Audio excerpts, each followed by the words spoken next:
Hello everyone, आप सभी का स्वागत है मेरे चैनल में। आज हम पढ़ने जा रहे हैं plasma proteins and their functions, जो कि एग्ज़ाम पॉइंट ऑफ व्यू से बहुत ज़्यादा इम्पोर्टेंट है। ये आपको 7 मार्क्स का या 5 मार्क्स का तो दिख ही जाएगा। सो चलिए बिना टाइम वेस्ट किए अपने टॉपिक पे चलते हैं। सबसे पहले जानते हैं हम ब्लड प्लाज्मा के बारे में। ब्लड प्लाज्मा एक स्ट्रॉ कलर्ड ट्रांसपेरेंट फ्लूइड है जिसमें ब्लड के सारे सेल्स यानी कि डब्ल्यूबीसीज, आरबीसीज, प्लेटलेट सस्पेंड होते हैं, यानी कि उसके अंदर होते हैं। इस प्लाज्मा का 7% हिस्सा प्रोटीन का होता है, जिनको हम प्लाज्मा प्रोटीन के नाम से जानते हैं।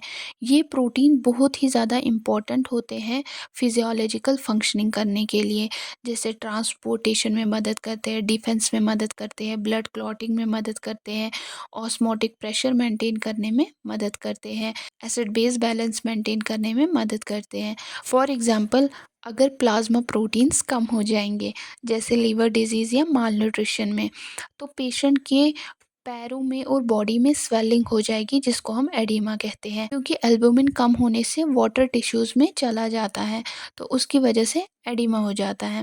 नेक्स्ट हम जानते हैं कंपोनेंट्स ऑफ द प्लाज्मा। क्या क्या चीज़ें होती है प्लाज्मा के अंदर। प्लाज्मा के अंदर वाटर होता है 90 to 92%। ये एक्ट करता है as a medium for transport. For example, glucose, urea, salts dissolve होके इसी वाटर के थ्रू ट्रांसपोर्ट होते हैं। Next one is proteins. ये 7% होता है। ये 3 टाइप्स के होते हैं, एल्बुमिन, ग्लोबुलिन एंड फिब्रिनोजन। और बाकी 1% सॉल्यूट्स होते हैं, जिसमें इलेक्ट्रोलाइट्स आते हैं, सोडियम, पोटेशियम, कैल्शियम, हॉर्मोन्स आते हैं और वेस्ट प्रोडक्ट आते हैं, जैसे यूरिया, केराटिनिन। अब हमें प्लाज्मा प्रोटीन के बारे में पढ़ना है, कौन कौन से प्लाज्मा प्रोटीन्स हैं और इनके क्या क्या फंक्शंस हैं। First one is albumin. Albumin जो है मोस्ट एबंडेंट प्लाज्मा प्रोटीन है, सबसे ज़्यादा पाया जाता है। 60% टोटल प्लाज्मा प्रोटीन होता है और ये लीवर में बनता है। इसके फंक्शंस ये है कि ये मेंटेन करता है ऑस्मोटिक प्रेशर। ये ब्लड वेसल्स के अंदर वाटर को होल्ड करके रखता है। देखो, मैंने आपको कहा ना, अगर लीवर डिजीज़ या माल न्यूट्रिशन होएगा, जब एल्बुमिन की कमी हो जाएगी, ब्लड वेसल्स में वाटर नहीं होल्ड होगा, वो कहाँ चला जाएगा, हमारे टिश्यूज़ में। जब वो टिश्यूज़ में जाएगा तो उसकी वजह से एडिमा हो सकता है। नेक्स्ट है, पेशेंट को डिहाइड्रेशन हो जाए तो एल्बुमिन के थ्रू पानी का बैलेंस मेंटेन होता है। ये मेंटेन करने में मदद करता है ब्लड वॉल्यूम और temperature and act as an carrier protein. Albumin vitamin, fatty acids, hormones को ट्रांसपोर्ट करता है। फॉर एग्जांपल, थायराइड हार्मोन और बिलिरुबिन को एल्बुमिन कैरी करता है। अगर एल्बुमिन ना हो तो ये सब्सटेंसेस ब्लड में फ्रीली सर्कुलेट नहीं कर पाएंगे। Next one is globulins. अब ये ग्लोबुलिन्स क्या होते हैं, ये भी ग्रुप ऑफ प्रोटीन होते हैं हमारे ब्लड में। ये कौन बनाता है, लिवर और इम्यून सिस्टम दोनों बनाते हैं। इसकी टाइप्स होती है 3, अल्फ़ा, बीटा और gamma globulin. Alpha globulin, beta globulin और गामा ग्लोबुलिन। इसके फंक्शन ये है कि अल्फ़ा और बीटा ग्लोबुलिन ट्रांसपोर्ट करता है, जैसे आयरन को, लिपिड्स को और फैट सॉल्युबल विटामिन्स, जो कौन कौन से हैं, ए, डी, ई के। इनको ट्रांसपोर्ट करने में अल्फ़ा और बीटा ग्लोबुलिन मदद करते हैं।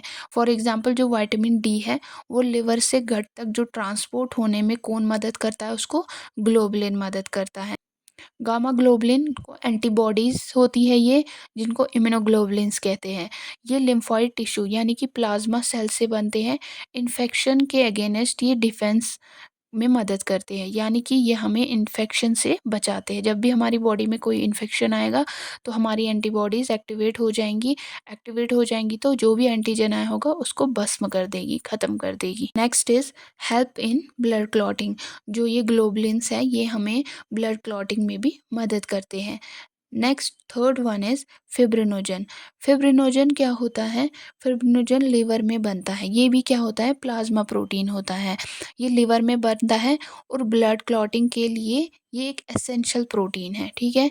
इसका फंक्शन है कि जब भी कोई इंजरी होती है तो फिब्रिनोजन क्या होता है, फिब्रिन में कन्वर्ट होता है, फिर क्लॉट्स बनाता है। फॉर एग्जाम्पल, अगर एक पेशेंट है उसमें फिब्रिनोजन एब्सेंट है, ये कि कभी कभी रेयर कंडीशंस में ऐसा होता है, तो अगर किसी बंदे को छोटी भी इंजरी हो जाएगी तो ब्लीडिंग कंटिन्यूसली होएगी, क्योंकि फिब्रिनोजन क्या मदद करता है, ये क्लॉटिंग में मदद करता है।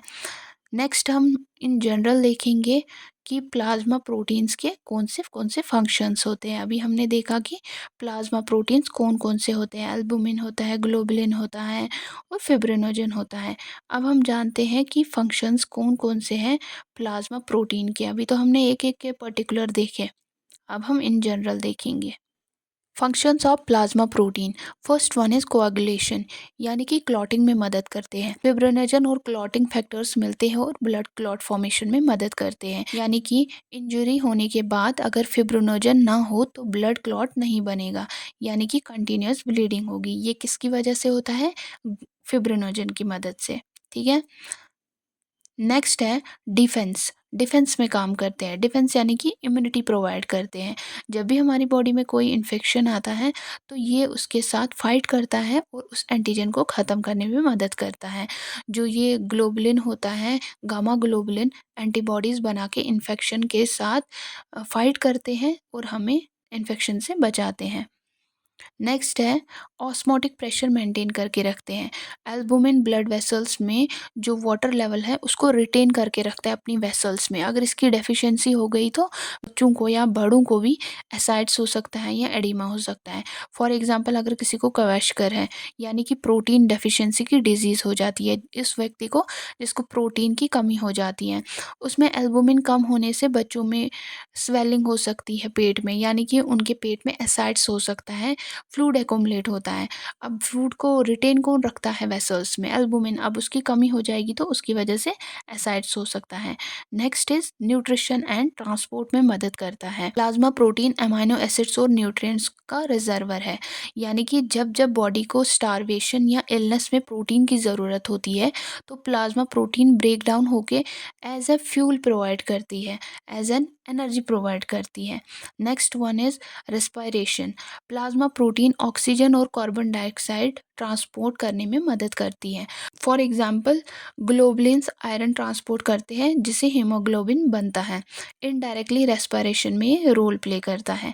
Next is excretion. Waste product जैसे यूरिया होगा, कैरेटिनिन होगा, प्लाज्मा के थ्रू ही किडनी, लंग्स और स्किन तक ट्रांसपोर्ट होता है। अगर किसी को किडनी फेल हो जाए, प्लाज्मा में यूरिया एक्युमुलेट हो जाता है और फिर उस कंडीशन को यूरेमिया कहते हैं, जब बॉडी में यूरिया एक्युमुलेट हो जाता है। नेक्स्ट है acid base balance. Plasma protein buffer का रोल प्ले करके पीएच जो है, नॉर्मल पीएच जो प्लाज्मा का है 7.35 से लेकर 7.45, उसको मेंटेन करने में मदद करता है। फॉर एग्जांपल अगर एसिड लोड बढ़ गया, यानी कि कीटो एसिडोसिस हो गया, प्लाज्मा प्रोटीन हेल्प करता है उसको न्यूट्रलाइज करने में। ये एसिड बेस बैलेंस को मेंटेन करने में मदद करता है। Regulation of the body temperature. Plasma protein heat को डिस्ट्रीब्यूट करती है, बॉडी टेम्परेचर बैलेंस रखती है। फॉर एग्जांपल फीवर कंडीशन में प्लाज्मा प्रोटीन बॉडी में हीट को इक्वल डिस्ट्रीब्यूट करती है ताकि बॉडी टेम्परेचर रेगुलेट हो सके। अब हमने क्या जाना? जो प्लाज्मा प्रोटीन होते हैं एल्बुमिन, ग्लोबुलिन और फिब्रिनोजन। एल्बुमिन क्या करता है? ऑस्मोटिक प्रेशर को मेंटेन करता है, ट्रांसपोर्टेशन में मदद करता है।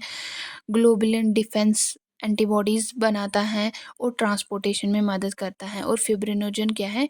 ये क्लॉटिंग में मदद करता है। होप आप सभी को अच्छे से समझ आ गया होगा। आपको मेरा समझ आया तो कमेंट सेक्शन में अपनी राय ज़रूर बताइएगा और मेरी वीडियो को लाइक, शेयर, सब्सक्राइब करना ना भूलें।